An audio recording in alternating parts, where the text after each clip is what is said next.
బోధకుడా, ఇప్పుడే యూదులు నిన్ను రాళ్లతో కొట్ట చూచుచుండిరే, అక్కడికి వెళ్ళిదురా? పగలు 12 గంటలున్నవి కదా. ఒకడు పగటివేళ నడిచిన ఎడల ఈ లోకపు వెలుగును చూచును గనుక తొట్టుపడడు. అయితే రాత్రి వేళ ఒకడు నడిచిన ఎడల వాని యందు వెలుగు లేదు గనుక వాడు తొట్టుపడను. మన స్నేహితుడైన లాజరు నిద్రించుచున్నాడు, అతని మేలుకొలుప వెళ్ళుచున్నాను. ప్రభువా, అతను నిద్రించిన ఎడల బాగుపడును. యేసు అతని మరణమును గూర్చి ఆ మాట చెప్పెను గాని వారు ఆయన నిద్ర విశ్రాంతిని గూర్చి చెప్పెననుకొనిరి. లాజరు చనిపోయాను. మీరు నమ్మునట్లు నేనక్కడ ఉండలేదని మీ నిమిత్తము సంతోషించుచున్నాను. ఆయనను అతని వద్దకు మనం వెళుతుము. అప్పుడు దిదుమ అనబడిన తోమా, ఆయన కూడా చనిపోవుటకు మనము వెళ్ళదుము, రండి. యేసు వచ్చి అది వరకే అతడు 4 దినములు సమాధిలో ఉండెనని తెలుసుకునెను. బేతనియ యెరూషలేమునకు సమీపమై ఉండెను. దానికి ఇంచుమించు కోసెడు దూరము గనుక యూదులలో అనేకులు వారి సహోదరుని గూర్చి మార్తను మరియను ఓదార్చుటకై వారి యొద్దకు వచ్చి ఉండిరి. మార్త యేసు వచ్చుచున్నాడని విని ఆయనను ఎదుర్కొన వెళ్ళెను గాని మరియ ఇంటిలో కూర్చుని ఉండెను. ప్రభువా, నీవు ఇక్కడ ఉండిన ఎడలా నా సహోదరుడు చావకుండును. ఇప్పుడైనను దేవుని ఏమడిగినను దేవుడు నీకు అనుగ్రహించునని ఎరుగుదను. నీ సహోదరుడు మరలా లేచును. అంతర్దినమున పునరుద్ధానమునందు లేచునని నేను ఎరుగుదను. పునరుత్థానమును జీవమును నేనే. నా యందు విశ్వాసముంచువాడు చనిపోయినను బ్రతుకును. బ్రతికి నా యందు విశ్వాసముంచు ప్రతివాడు ఎన్నటికీ చనిపోడు.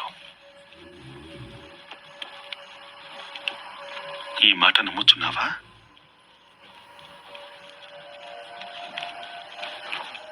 అవును ప్రభువా, నీవు లోకమునకు రావలసిన దేవుని కుమారుడివైన క్రీస్తు అని నమ్ముచున్నాను. ఆమె ఆ మాట చెప్పి వెళ్లి సహోదరి అయిన మరియను రహస్యముగా పిలిచెను.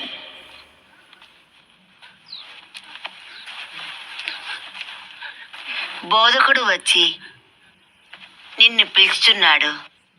ఆమె విని త్వరగా లేచి ఆయన యొద్దకు వచ్చెను. యేసు ఇంకనూ ఆ గ్రామములోనికి రాక మార్త ఆయనను కలిసికొనిన చోటనే ఉండెను గనుక ఇంటిలో మరియతో కూడా నుండి ఆమెను ఓదార్చుచుండిన యూదులు మరియ త్వరగా లేచి వెళ్ళుట చూచి ఆమె సమాధి యొద్ద ఏడ్చుటకు అక్కడికి వెళ్ళుచున్నదని ఆమె వెంట వెళ్ళిరి. అంతటా మరియ యేసు ఉన్న చోటికి వచ్చి ఆయనను చూచి ఆయన పాదముల మీద పడి,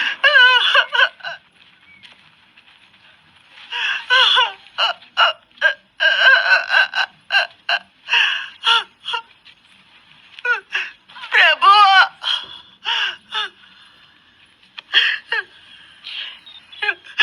నువ్వు ఇక్కడ ఉండినచో నా సోదరుడు చావకుండును.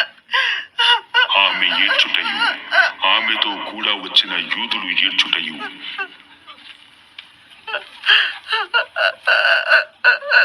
యేసు చూచి కలవరపడి ఆత్మలో మూలుగుచు,